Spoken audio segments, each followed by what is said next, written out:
সহজ ও মজাদার noodles recipe. Noodles কিন্তু একটা বিদেশি খাবার। কিন্তু এটা এখন প্রত্যেকটা দেশেই জনপ্রিয় হয়ে গেছে। বিশেষ করে সব কান্ট্রিতে এখন নুডলস খুবই একটা মানে কি বলবো ফ্যাশনেবল হতে পারে প্লাস রুচিসম্মত বা সব দিক থেকে এটা খুব পপুলার হয়ে গেছে এখন নুডলস। তো সেই নুডলসটার রেসিপিটা নিয়ে আজকে হাজির হয়ে গেলাম আমি।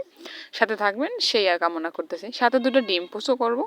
তো আমার মুরগি হচ্ছে বালতিতে ডিম পারে সেখান থেকে ২ টা ডিম নিয়ে নিলাম। তো যাই হোক নুডলসটা সেদ্ধ হয়ে গেছে এটাকে সেকে ঠান্ডা পানিতে ধুয়ে নেব। রান্নার উপকরণগুলো ছিল রসুন কুচি, পেঁয়াজ কুচি, কাঁচামরিচ ফালি, তারপর ক্যাপসিকাম, এটা ফ্রোজেন করা ক্যাপসিকাম, আর হচ্ছে গিয়ে আপনার গোটা কয়েক চিংড়ি মাছ। তো প্রথমে ডিমগুলোকে পোস্ট করে রেখে দিচ্ছি। হাঁড়ি পাতিল দেখে কেউ খারাপ মন্তব্য করবে না, কারণ হচ্ছে আমরা লার্কি চুলায় রান্না করি, সেজন্য আমাদের যে কোনো একটা হাঁড়ি পাতিল অতটা দিন ভালো থাকে না, কিন্তু পরিষ্কার করে আমরা এটা ব্যবহার করে থাকি। এক এক করে 2টা ডিম পোস্ট করে নিলাম আমি।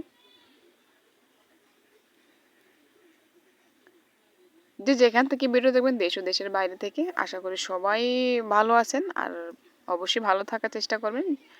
তো যাই হোক, কিছুটা রসুন কুচি দিয়ে দিলাম, এটাকে একটু লাল করে ভাজা করার পরেই হচ্ছে পেঁয়াজ কুচিটা দিব। গ্রামের মানুষের নুডলস রান্না আর শহরের মানুষের নুডলস রান্না অনেক পার্থক্য থাকবে, অনেক। তো আমরা যেভাবে হরহামেশা গ্রামের মানুষগুলো খেয়ে থাকি, আজকে সেই নুডলসের রেসিপিটা দিচ্ছি। এটা কিন্তু খেতেও ভালো, করতেও সহজ, সবাই করে খেতে পারে। পেঁয়াজ কুচি আর কাঁচামরিচ ফালি দিয়ে ভালো করে এটা কিছুক্ষণ ভেজে নরম করে এবার চিংড়ি মাছ দিয়ে দিচ্ছি। এই চিংড়ি মাছটা কিন্তু একেবারে ফ্রেশ, মানে কোনো কেমিক্যাল নেই, বাজারে ওঠে নাই, জাস্ট ছোটো ছোটো নদী থেকে ধরে লোকাল গ্রামের বাজারে তুলছি, সেখান থেকে এটা কেনা হয়েছে। চিংড়ি মাছের কোনো জেলি বা অন্যান্য কোনো কেমিক্যাল দেওয়া নেই, খুবই ভালো। একটু কালারের জন্য হলুদ গুঁড়ো, লাল মরিচের গুঁড়ো আর হচ্ছে ধনিয়া জিরে গুঁড়ো দিলাম, যেহেতু চিংড়ি মাছ দিয়েছি। স্বাদ মতো নুন দিলাম। এবার পানি দিয়ে এটাকে একটু কষিয়ে নেব, যাতে চিংড়ি মাছটা ভেতর থেকে কুক হয়। ক্যাপসিকামটা আমার ফ্রোজেন করা, গ্রামের মানুষের কিন্তু ক্যাপসিকাম অ্যাভেলেবল না, আর শহরের বাজারে গেলেও তেমন একটা পাওয়া যায় না। আমি যখন পেয়েছিলাম তখন এটাকে কিছুটা ফ্রোজেন করে রেখে দিয়েছি, সেটাই দিলাম। 4 প্যাকেট নুডলসে 4 প্যাকেট মশলাটা দিয়ে দিচ্ছি। মশলাটা দিয়ে একটু তেলে ভেজে নিব, তাহলে হচ্ছে খেতে ভালো লাগে। অনেক সময় দেখা যাচ্ছে মশলা থেকে একটা কাঁচা গন্ধ আসে, মানে সবাই তো সব রকম খায় না, মানে আমাদের পরিবারে যেরকম রুচি আমি তো সেইভাবেই রান্নাটা করব, ঠিক না?